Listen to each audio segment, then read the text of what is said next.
Hi hello నమస్తే welcome to time 24x7. ఇప్పుడు చూసుకున్నట్టయితే రాబోతున్న జూబ్లీస్ బై ఎలక్షన్స్ లో ఎవరు విన్ అవుతారో, ఏ పార్టీ విన్ అవుతుందో ఇక్కడ ఉన్నటువంటి ప్రజలతో మాట్లాడే ప్రయత్నం చేసి గ్రౌండ్ రిపోర్ట్ లో తెలుసుకుందాం. నమస్తే సార్. నమస్తే అమ్మ. సార్, ఇప్పుడు ఈ ఎలక్షన్స్ ఒక ప్రచారం ఎలా కొనసాగుతుంది? ప్రచారం అన్నది మంచిగానే జరుగుతుంది. వాస్తవానికి అందరు చెప్పినట్టే ప్రచారం అన్నది గెలుపు కోసం కాదు, మెజారిటీ కోసం మాత్రమే జరుగుతుంది. అదొకటే నేను చెప్తాను అంతే. ఇప్పుడు ప్రజల వైపు చూసుకున్నట్టయితే ప్రచారాలు అన్ని ఈక్వల్ గా చేస్తున్నారు కదా. బీజేపీ, బీఆర్ఎస్, కాంగ్రెస్ మూడు ప్రచారాలు ఒకటేలాగా జరుగుతున్నాయి కదా. ప్రజలు ఎక్కడ మొగ్గు చూపుతున్నారు? ఇప్పుడు ఒకటే విషయం చెప్తా అమ్మా, అయినండి. బీఆర్ఎస్, బీజేపీ, కాంగ్రెస్ వాళ్ళు ప్రచారాలు ఒకటేలాగా జరుగుతున్నాయి, అన్ని ఒకటేలాగా జరుగుతున్నాయి అని అంటే ఖచ్చితంగా ఈ రెండు పార్టీల కంటే కాంగ్రెస్ పార్టీ అన్నది ప్రచారం ఎక్కువ జరుగుతుంది. ఈ ప్రచారంలో ప్రజలు మంచిగా వెల్కమ్ చేస్తున్నారు నవీనన్న తరపు నుంచి. ఎవరు పోయి కూడా ఓటు అడిగినా ఖచ్చితంగా సంతోషంగా నవీనన్నకే వేస్తామని చెప్తారు. ప్రజలు కూడా చాలా పాజిటివ్ వేలోనే రెస్పాండ్ అవుతారు. ప్రజల వైపు చూసుకున్నట్టయితే ఈ నవీనన్న గారే కాకుండా ముందు ఉన్న మాగంటి గోపినాథ్ గారు కూడా చాలా డెవలప్మెంట్ చేశారు. ఇప్పుడు ఈ బై ఎలక్షన్స్ లో విధంగా మాగంటి సునీత గారు వస్తారు అన్నట్టు వాళ్ళ మాటల నుండి వినపడుతుంది. ఇప్పుడు వాస్తవానికి మాగంటి గోపినాథ్ అనేట ఆయన డెవలప్మెంట్ చేసి ఉండుంటే గత 15-20 రోజుల నుంచి నవీనన్న కోసము గల్లీ ఇల్లు తిరుగుతున్నాం. ఇప్పుడు డెవలప్మెంట్ చేసిన వాళ్ళు అయితే ఖచ్చితంగా ప్రజలు నవీనన్నని స్వీకరించరు, నవీనన్న చెప్పిన మాటలు వినరు. నవీనన్నకు ఓటేయమంటే సంతోషంగా నవీనన్నకు ఓటేస్తామని కూడా చెప్పరు. డెవలప్మెంట్ లేదు కాబట్టి ప్రజలు చాలా సంతోషంగా నవీనన్నని ఇంటికి పిలుచుకుంటారు, నవీనన్నకి బొట్లు పెట్టుకుంటారు, నవీనన్నకి తిండి పెడుతురు, నవీనన్నకి అన్నం పెడుతురు. నవీనన్నతో ఒక ఇంటి సొంత కొడుకులాగా, పెద్ద కొడుకులాగా స్వీకరించుకొని నవీనన్నని దగ్గరుండి గెలిపించుకుంటామని జూబ్లీహిల్స్ ప్రజలే చెప్తారు. ఇప్పుడు మనకు చూసినట్టయితే ఎంత మెజారిటీతో గెలుస్తారనుకుంటున్నారు?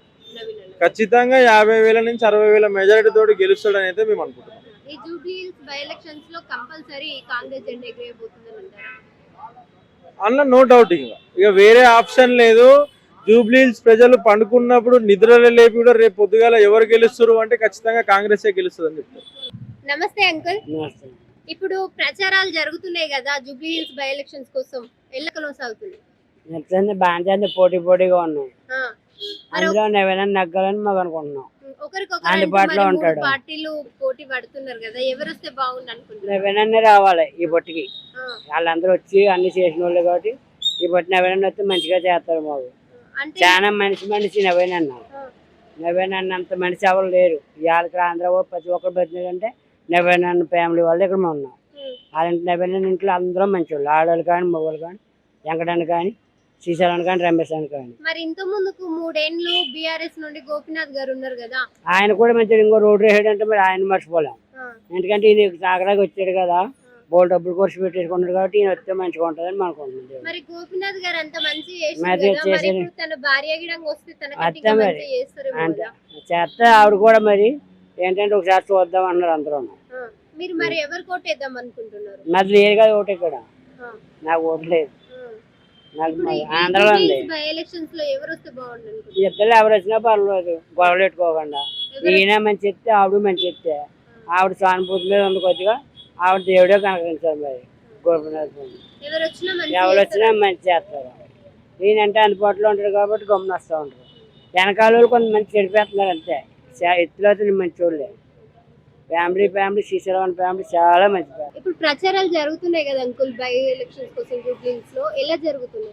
బాగా ఉన్నాయి, అన్ని బాగా జరుగుతున్నాయి. ప్రజలు ఎక్కువ ఎక్కడ మొగ్గు చూపుతున్నారు? కాంగ్రెస్. ఒక పార్టీ అంటే ఒక పార్టీ, అన్ని పార్టీలు పోటీ పడుతున్నాయి కదా, మరి ఏ పార్టీ వస్తే బాగుంది? కాంగ్రెస్ వస్తే బాగుంది అంటారా? ఎందుకు? కాంగ్రెస్ ఏమన్నా అంటే డెవలప్మెంట్ చేసిందా ఎందుకు ముందుకు? చేస్తుంది కూడా, ఆయనకి ఇవ్వాలి కదా. సీట్ ఇవ్వకుండా ఎవరు చేయరు కదా. ఇప్పుడు పవన్ కళ్యాణ్ అన్నాడు, ఆయనకి ఇచ్చిన మూలం నాకు ఇచ్చిన మూలం చేస్తున్నాడు. ఆయనకి ఇవ్వకపోయినా చేసేది కూడా. అంటే బీఆర్ఎస్ వస్తే చేయలేదు అనుకుంటున్నారా? ఒక చాయిస్ మరి బీఆర్ఎస్ ఇస్తే ఎలా చేస్తుంది? కాంగ్రెస్ అయితే బాగానే చేస్తుంది. ఇంత ముందుకు మాగంటి గోపినాథ్ గారు ఉన్నారు కదా, మరి తను కూడా 3 సంవత్సరాలు డెవలప్మెంట్ చేస్తున్నారంట కదా. ఆయన పర్లేదు బాగానే చేశారు. కాంగ్రెస్ కూడా బాగానే చేస్తుంది.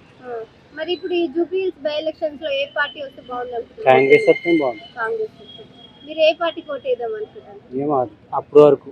నమస్తే అంకుల్. చెప్పండి మేడం. ఇప్పుడు జూబ్లీస్ బై ఎలక్షన్స్ జరగబోతున్నాయి కదా, ఈ ఎలక్షన్స్ లో ఎవరు వస్తే బాగుంటుంది? నవీన్ అన్న నవీన్ అన్ననే వస్తాడు. మన కాంగ్రెస్ ప్రభుత్వం మాది. మాకు గరీబులకు ఆదుకున్నది పార్టీ. మాకు అన్ని మంచి చేసింది. రేవంత్ రెడ్డి కూడా మంచి చేసింది. మాకు అన్ని ఇప్పటికి మాకు మంచిగా ఉన్నాయి. ఏ ఇబ్బందులు మాకైతే లేవు. మాకు ఇప్పుడు ఊర్లలో కూడా 5-5 లక్షలు ఇచ్చి ఇల్లు కట్టిపిస్తుంది. అన్ని మంచి చేసింది మాకు. పక్క నవీన్ అన్ననే. నెక్స్ట్ ఇయర్ కూడా మళ్ళా కాంగ్రెస్ ప్రభుత్వమే. ఇప్పుడు మరి నవీన్ అన్న గారు ప్రచారాలు చూస్తే 3 పార్టీలకు ఒకటేలాగా తిరుగుతున్నారు కదా, ఎక్కడి సైడ్ ఎక్కువ మొగ్గు చూపుతున్నట్టు అనిపిస్తుంది? అది ఎవరో చెప్తారు, అన్ని అబద్ధాలు అవి. ఎవరు మనసులో ఏముందో, ఎవరు ఏ పార్టీ లీడరో ఆల్రెడీ పబ్లిక్ తెలిసిపోతుంది. ఏదో వ్యతిరేకంలో చెప్తారు అంతే, కానీ అన్ని కాదు. అంటే ఇప్పుడు కంపల్సరీ ఏ పార్టీ రాబోతుంది అంటారు? కాంగ్రెస్ రాబోతుంది అని అంటారు? కంపల్సరీ నెక్స్ట్ ఇయర్ కూడా కాంగ్రెస్, ఇంకా 10 సంవత్సరాలు కూడా కాంగ్రెస్ వస్తుంది. అంత ఎగ్జాక్ట్ ఎలా చెప్పగలుగుతున్నారు? ఇప్పుడు మాకు మేము గరీబులము. మాకు జడ్చల్లా ఇక్కడ కాదు. మా ఎమ్మెల్యే కూడా ఆయన రెడ్డి పేరు అంతా కానీ మా జడ్చల్ ఎమ్మెల్యే కూడా అంటారు. వీళ్ళు కాంగ్రెస్ ప్రభుత్వము ఒకసారి వచ్చిందంటే 10 నెలల వరకు కాలే ఉంటారు. కాంగ్రెస్ ప్రభుత్వం చేసిన డెవలప్మెంట్స్ ఏమైనా ఉన్నాయా? చాలా ఉన్నాయి. కొన్ని చెప్పండి. ఇందిరమ్మ ఇల్లు మనం ప్రతి ఒక్క ఏరియాలో మనం ఎక్కడ చూసినా ఇందిరమ్మ ఇల్లు ఉన్నాయి. ఏ ఇల్లు ఉన్నాయి? ఇప్పుడు వేరే పాట గురించి నేను చెప్పొద్దు. ప్రతి ఒక్క ఏరియాలో ఇందిరమ్మ ఇల్లు మాత్రం ఉన్నాయి. షేర్ చేయండి, లైక్ చేయండి, సబ్స్క్రైబ్ చేయండి. మరిన్ని వీడియోల కోసం బెల్ సింబల్ పై క్లిక్ చేయండి.